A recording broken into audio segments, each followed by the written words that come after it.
দর্শক, আপনি কি জানেন একজন মানুষের জীবনের সবচেয়ে কঠিন সময় কখন আসে? যখন তিনি সারা জীবন কাজ করে অবসরে যান আর তারপর বুঝতে পারেন যে পেনশনের টাকায় মাস চলে না। যখন তিনি প্রতিদিন সকালে উঠে হিসাব করেন কতদিন আর চলবে এই সামান্য টাকায়। যখন তিনি নাতি নাতনির মুখের দিকে তাকিয়ে ভাবেন দিতে পারছি না কিছু। আজকের সংবাদ ঠিক সেই কয়েক লক্ষ মানুষের জন্য যারা বছরের পর বছর এই কষ্ট বয়ে বেড়াচ্ছেন। আর আজ সেই কষ্টের অবসান ঘটতে যাচ্ছে। মাত্র কিছুক্ষণ আগে রাজধানীর মন্ত্রিপরিষদ বিভাগে নবম জাতীয় বেতন কমিশনের চূড়ান্ত সভা অনুষ্ঠিত হয়েছে এবং এই সভায় যে সিদ্ধান্ত নেওয়া হয়েছে তা বাংলাদেশের প্রশাসনিক ইতিহাসের সবচেয়ে মানবিক এবং সাহসী পদক্ষেপ হিসেবে বিবেচিত হবে। কারণ এবার প্রথমবারের মতো একটি বেতন কমিশন অবসরপ্রাপ্তদের কথা ভেবেছে তাদের প্রাপ্য সম্মানের সাথে।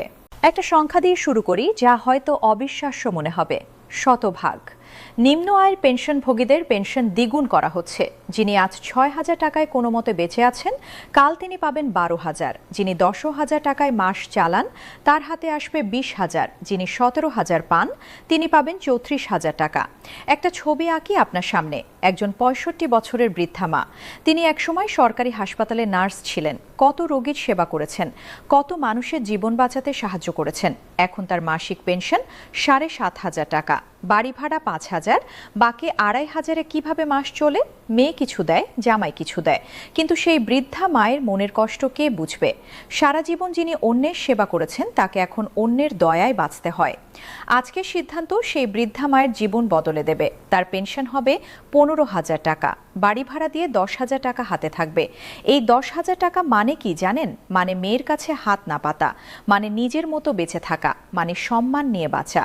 কমিশন এবারে খুব চিন্তা করে কাজ করেছে। তারা বুঝেছেন সবার একই চাহিদা নয়, কারো হাতে অনেক কম, কারো কিছুটা বেশি। তাই ৩টি আলাদা শ্রেণী করেছেন।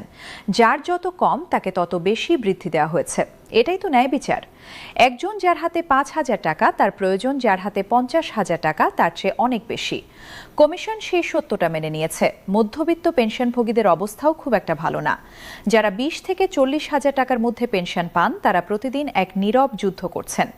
তাদের সমস্যা হলো, না তারা এত গরিব যে সবাই সাহায্য করবে, না তারা এত ধনী যে সব চিন্তামুক্ত। ঠিক মাঝখানে ঝুলে আছেন। একদিকে সন্তানের দায়িত্ব, অন্যদিকে নিজের চিকিৎসা, আর সব মিলিয়ে মাস শেষে হাত শূন্য। তাদের জন্য ৭৫% বৃদ্ধি, মানে যিনি ২৫,০০০ পান, তিনি পাবেন ৪৩,৭৫০ টাকা, প্রায় ১৮-১৯,০০০ টাকা বেশি।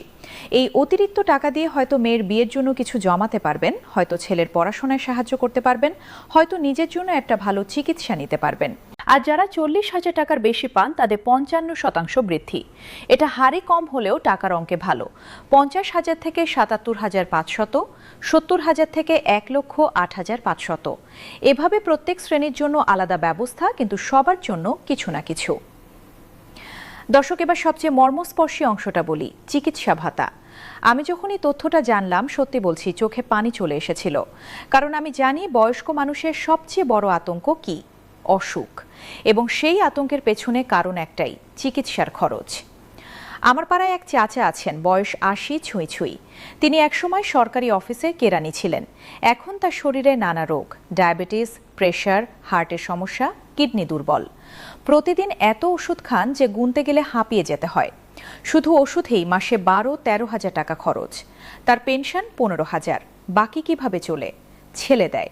কিন্তু যতবার ছেলের কাছে হাত পাতেন, ততবার মনে হয় কেন বেঁচে আছি। এই যন্ত্রণা শেষ করতে চায় নবম বেতন কমিশন। তারা বলেছে, যাদের বয়স ৭৫ বছর বা তার বেশি, তাদের জন্য মাসিক ১০,০০০ টাকা চিকিৎসা ভাতা। ১০,০০০ টাকা মানে একজন বৃদ্ধ মানুষ নিজের ওষুধ নিজে কিনতে পারবেন, ডাক্তার দেখাতে পারবেন, পরীক্ষা করাতে পারবেন। কাউকে বলতে হবে না, চাইতে হবে না। এটা শুধু টাকা নয়, এটা মর্যাদা। একজন ৮০ বছরের মানুষ যখন নিজের চিকিৎসার খরচ নিজে দিতে পারবেন, তখন তার মাথা কত উঁচু হবে ভাবুন তো। তিনি কাউকে বোঝা মনে করবেন না নিজেকে। আর যাদের বয়স কম, ৫৫ বছরের নিচে, তাদের জন্য ৫,০০০ টাকা। এটাও ভালো একটা পরিমাণ, কারণ এই বয়সে চিকিৎসা খরচ তুলনামূলক কম। বয়স বাড়ার সাথে সাথে খরচ বাড়ে, এই বাস্তবতা মেনেই এই ব্যবস্থা। চাকরিজীবীদের জন্য আছে সুখবর। একজন নতুন ৪র্থ শ্রেণীর কর্মচারী যোগ দিচ্ছেন চাকরিতে। তার মূল বেতন হবে ২০,২৫০ টাকা প্রথম দিন থেকেই। এর সাথে ভাতা মিলিয়ে পুরো প্যাকেজ হবে আকর্ষণীয়। এতে তরুণরা সরকারি চাকরিতে আগ্রহী হবে, মেধাবীরা আসবে, দেশ এগিয়ে যাবে। দর্শক, আপনি জানেন তো স্বাধীনতার পর ৮টি বেতন স্কেল হয়েছে, কিন্তু কোনোটাতেই পেনশনভোগীরা এভাবে গুরুত্ব পাননি। প্রতিবারই তারা ছিলেন দ্বিতীয় সারিতে, প্রতিবারই তাদের দেওয়া হয়েছে সামান্য কিছু, যেন দায়সারা গোছের। কিন্তু এবার ভিন্ন। নবম বেতন স্কেল বলছে অবসরপ্রাপ্তরা প্রথম সারিতে, তাদের কষ্ট প্রথমে দেখতে হবে, তাদের সম্মান প্রথমে রক্ষা করতে হবে। এই মুহূর্তে কমিশনের সদস্যরা যমুনা অতিথি ভবনের পথে। খুব শীঘ্রই তারা প্রধান উপদেষ্টার কাছে এই সুপারিশমালা তুলে দেবেন। তারপর শুরু হবে বাস্তবায়নের যাত্রা। মন্ত্রণালয়, বাজেট, পর্যালোচনা, অনুমোদন সব পর্ব পেরিয়ে একদিন এটা বাস্তবে রূপ নেবে।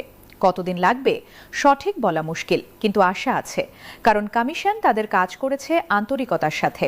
এখন সরকারের দায়িত্ব দ্রুত পদক্ষেপ নেওয়া, কারণ অপেক্ষায় আছেন কয়েক লক্ষ মানুষ। প্রতিটা রাত তারা ঘুমান, স্বপ্ন দেখে, প্রতিটা সকাল ওঠেন আশা নিয়ে, প্রতিটা মাসের শেষে পেনশন পান আর ভাবেন কবে বদলাবে। এই মানুষগুলো কারা জানেন? এরা আমাদের শিক্ষক, যারা আমাদের পড়িয়েছেন। এরা আমাদের চিরিয়েছে চিকিৎসক, নার্স, যারা আমাদের সুস্থ করেছেন। এরা আমাদের প্রশাসক, যারা দেশ চালিয়েছেন। এরা সবাই তাদের জীবনের সবচেয়ে ভালো বছরগুলো দিয়েছেন দেশের জন্য।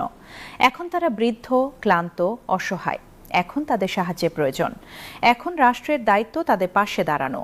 নবম জাতীয় বেতন কমিশনের এই সুপারিশমালা সেই দায়িত্ব পালনের শুরু।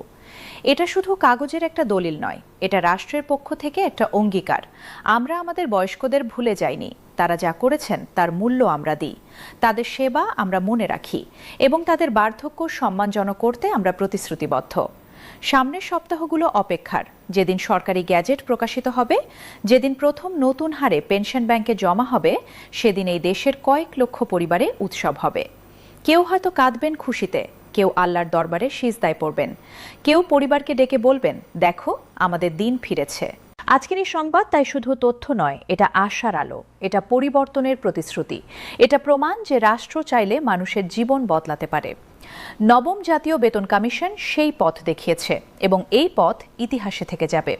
কারণ এটা শুধু পেনশন বৃদ্ধির গল্প নয়, এটা মানবিকতার জয়ের গল্প। এটা শুধু সংখ্যার হিসাব নয়, এটা মানুষের মর্যাদার হিসাব।